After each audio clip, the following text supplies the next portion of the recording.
আসসালামু আলাইকুম। আমি শামসুল আরেফিন সুমন। আমি ডক্টর রুবায়েত ফেরদৌস ম্যামের একজন পেশেন্ট। সো এই ডক্টর রুবায়েত ফেরদৌস ম্যামের কাছ থেকে আমি গত প্রায় 4-5 মাস ধরে চিকিৎসা নিচ্ছি এবং এখন আলহামদুলিল্লাহ ভালো আছি। আমি এবং আর কিছুদিন পরে ইনশাল্লাহ আমার ওষুধগুলো ম্যাম কমিয়ে দিবে, হয়তো তখন এক মানে পুরোপুরি হয়তো ওষুধ ছাড়াই ভালো মতো আমার ইয়াগুলো পার করতে পারবো।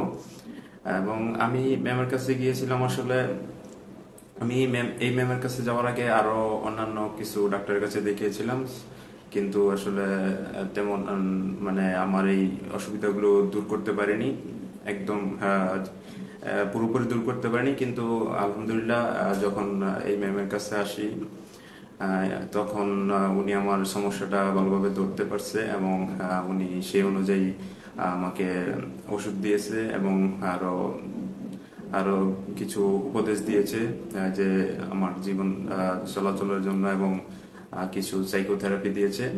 সো এগুলো মেনে চলার পরে এখন আমি আলহামদুলিল্লাহ অনেক ভালো আছি এবং আহ, কিছুদিনের মধ্যেই আমার ওষুধগুলো শেষ হয়ে যাবে ইনশাল্লাহ।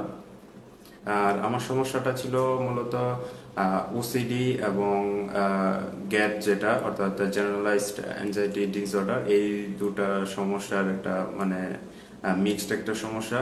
সো ম্যাম আমার কথাগুলো ভালোভাবে শুনেছে এবং আমার সমস্যাটা স্পেসিফিক ভাবে ধরতে পারছে এবং সেই অনুযায়ী আমাকে ট্রিটমেন্ট করেছে। সো এখন আমি আলহামদুলিল্লাহ ভালো আছি। সো আমি বলবো যে আপনারা যারা বিভিন্ন রকম মানসিক সমস্যা এবং ওসিডি, গ্যাট এবং আসক্তি রিলেটেড কোনো সমস্যা এবং আরো অন্যান্য যেসব মানসিক সমস্যা আছে, সো সেক্ষেত্রে আমি এই এই ডাক্তার অর্থাৎ আমাদের এই ডক্টর রুবায়েত ফেরদৌস ম্যামকে আমি সাজেস্ট করব। উনি আসলে খুবই ভালো একজন ডাক্তার এবং আমাদের কথাগুলো মন দিয়ে শোনে এবং রোগীর আসল সমস্যাটা ধরতে পারে, এবং উনি খুবই হেল্পফুল এবং আমাদের খুবই সাহায্য করে থাকে।